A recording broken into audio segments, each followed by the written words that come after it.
Hello everyone, welcome to Hindi Shiksha. आज हम एक ऐसे लेखिका के बारे में जानेंगे जो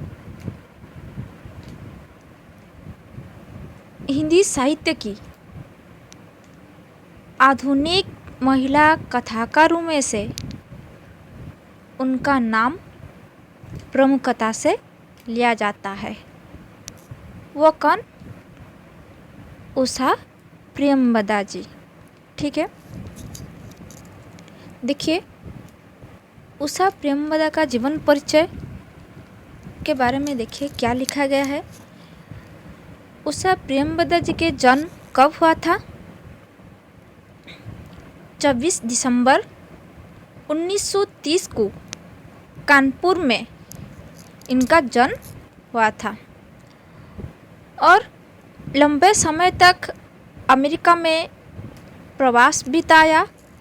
वर्तमान में स्वतंत्र लेखन कार्य कर रही है और उषा प्रेमवदा ने अंग्रेजी में शिक्षा प्राप्त करने के बाद श्री राम कॉलेज दिल्ली, इलाहाबाद विश्वविद्यालय, विस्कॉन्सिन विश्वविद्यालय, मेडिसन में दक्षिण एशियाई विभाग में भी अध्यापन के कार्य से जुड़ी रही थी। कौन? उषा प्रेमवदा जी। तो हिंदी साहित्य की आधुनिक महिला कथाकारों में उषा प्रेमवदा जी के नाम प्रमुखता से लिया जाता है। आधुनिक जीवन की ऊब, छटपटाहट, संतरास और अकेलपन की स्थिति को उषा जी ने अपनी कलम से सजीव प्रस्तुति प्रदान की है। ठीक है, और नई कहानी के आंदोलन के साथ उभर कर आने वाली उषा प्रेमवदा महिला कथाकारों में अपना विशिष्ट स्थान रखती है। उषा जी इलाहाबाद से संबंध रही है, वहीं से उन्होंने प्रयाग विश्वविद्यालय से अंग्रेजी में एमए की परीक्षा उत्तीर्ण की। वे वही कुछ समय के लिए अंग्रेजी की प्राध्यापिका रही, फिर अमेरिका चली गई। वहाँ पर इंडियाना विश्वविद्यालय में आधुनिक अमेरिकी साहित्य पर अनुसंधान किया।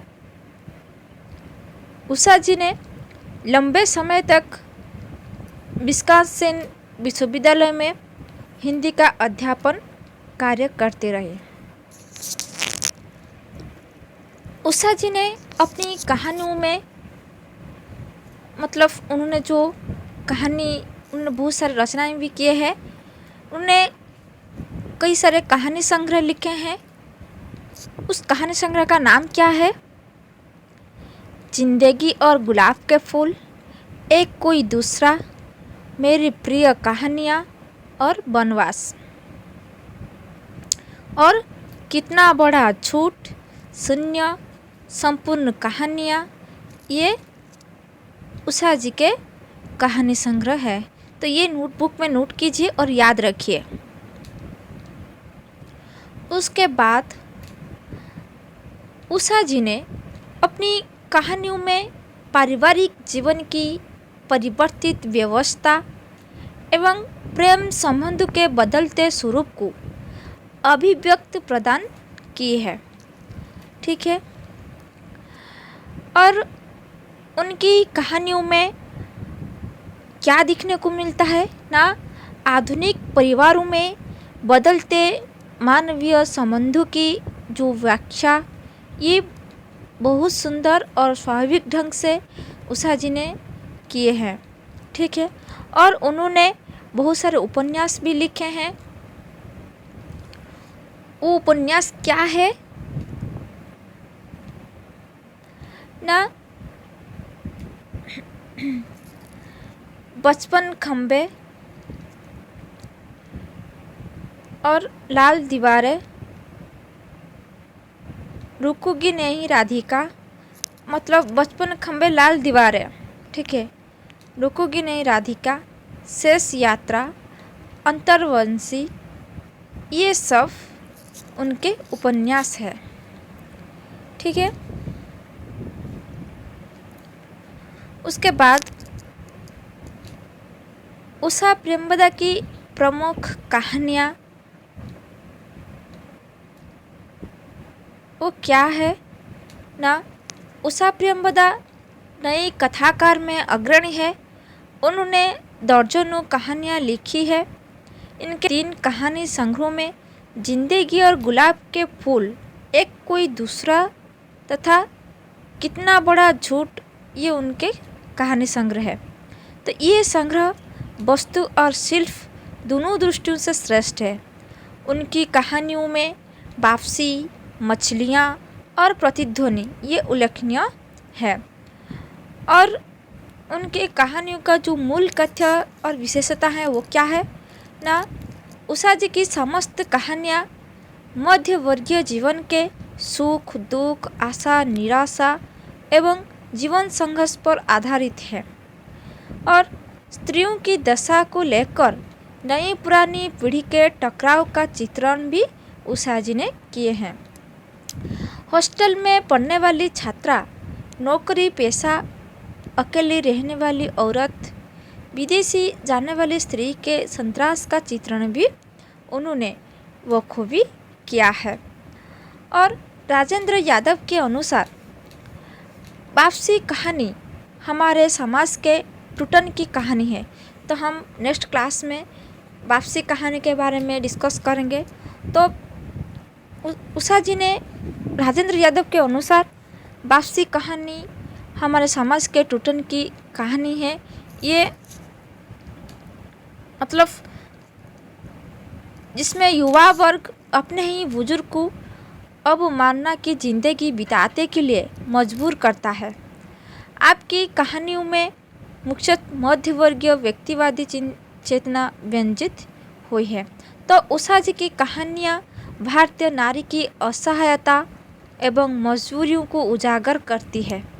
नारी होने के नाते वे नारी की पीड़ा को समझती भी है और उसे सशक्त कथानक व भाषा शैली में व्यक्त करने में भी सक्षम है। तो इनकी कहानियाँ की 3 प्रमुख विशेषता है। वो है भारतीय नारी के आदर्श स्वरूप की स्थापना, उसकी स्त्रीयोचित ईर्ष्या का वर्णन एवं नारी की दयनीय स्थिति का चित्रण, और नारी के स्वभावगत गुण विनम्रता, दया एवं समर्पण की भावना को बड़ी तीव्रता के साथ अभिव्यंजित किया है। वो किसी का हो जाने में गर्वित अनुभव करती है और पश्चिम नारी की भांति पुरुष बनाना और बदलना उसकी फितरत में ही नहीं है। मछलियाँ एवं प्रतिध्वनि ऐसी ही कहानियाँ हैं। और प्रेमवदा जी की कहानी कला में क्या है ना। प्रेमवदा नई कथाकारों की पंक्ति में अग्रगण्य है। स्त्री लेखन को समृद्ध और नई ऊंचाइयां प्रदान करने में इनका विशेष योगदान है। इनका संबंध इलाहाबाद से ही रहा है और उच्च मध्यम वर्गीय परिवार में जन्मी प्रेमवदा जी ने इलाहाबाद विश्वविद्यालय से अंग्रेजी साहित्य में MA किए हैं और वही अध्यापन कार्य भी किया है। अमेरिका जाकर अनुसंधान कार्य भी किया है एवं विस्कॉन्सिन विश्वविद्यालय में हिंदी शिक्षण का कार्य भी किया है और वहां से लौटकर शेष समय दिल्ली में व्यतीत किया है।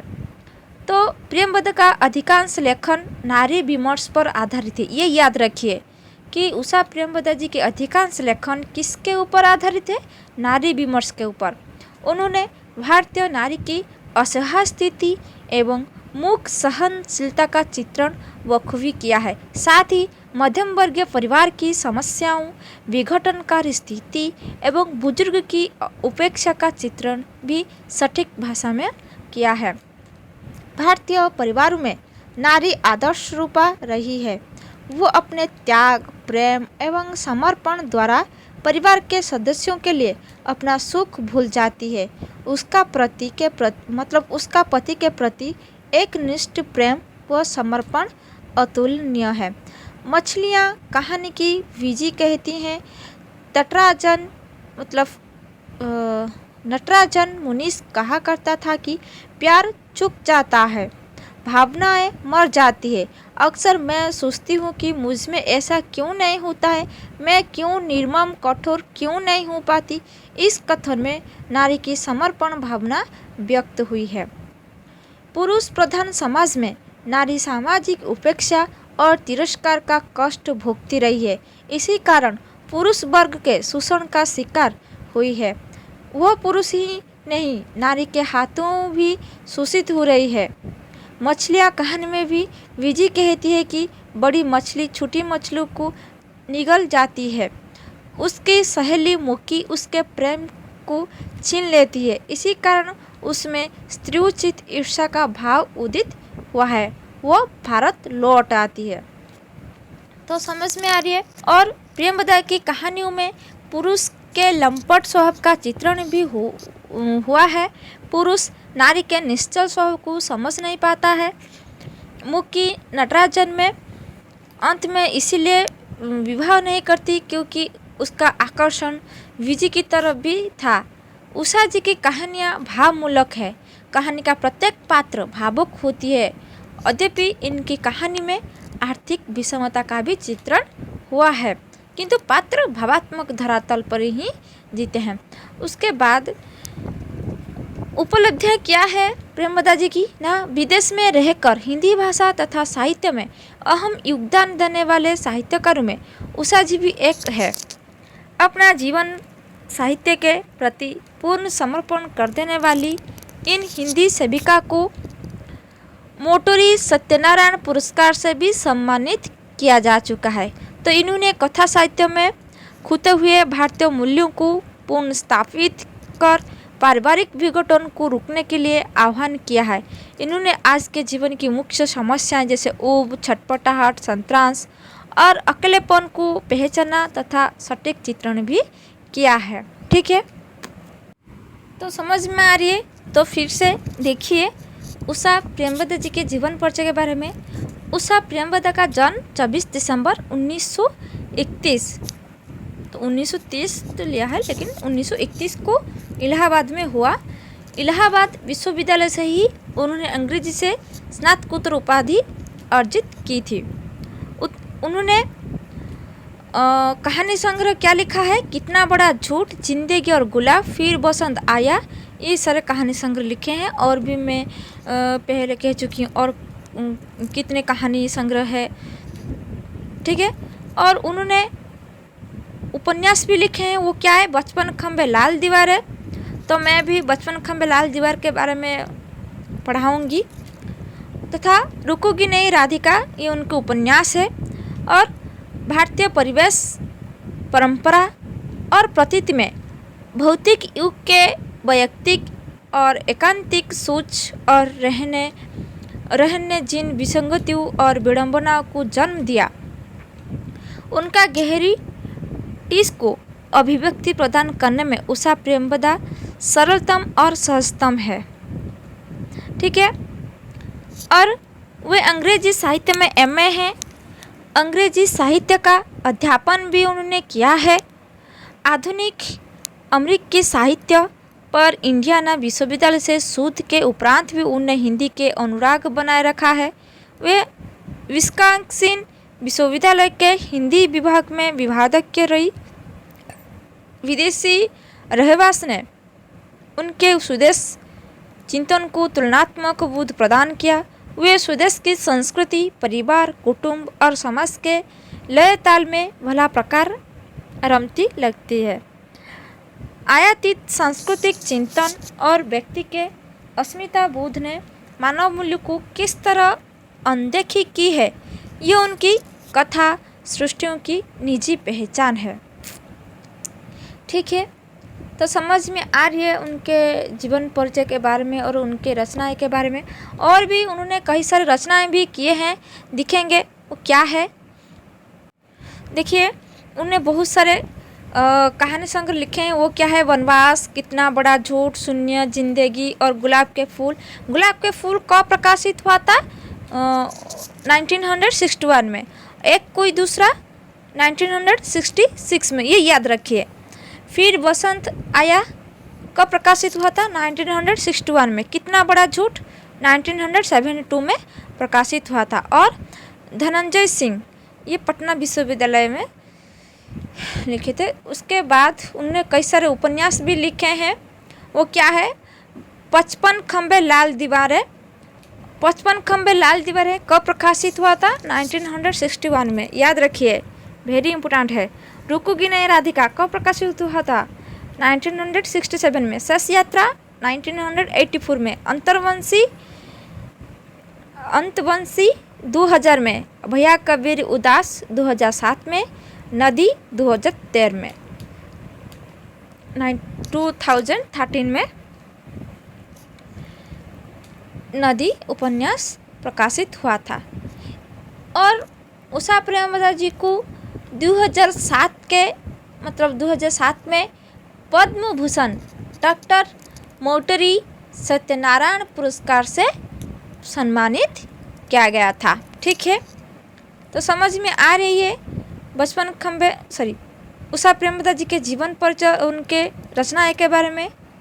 ठीक है, तो नेक्स्ट क्लास में हम देखेंगे उषा प्रेमवदा जी के प्रसिद्ध कहानी वापसी के बारे में, देखेंगे इसमें क्या है। ठीक है, तो नेक्स्ट क्लास में मिलेंगे। तो मेरी क्लास आप सभी को कैसे लगा? लाइक कीजिए, यदि अच्छी लग रही है तो लाइक कीजिए और ज़्यादा से ज़्यादा शेयर कीजिए। और यदि मेरे चैनल में नए आए हैं तो सब्सक्राइब कीजिए और बेल आइकन को प्रेस कीजिए ताकि मेरी सारी क्लास आप सभी को नोटिफिकेशन मिल जाएगी। ठीक है, thank you very much for watching this video.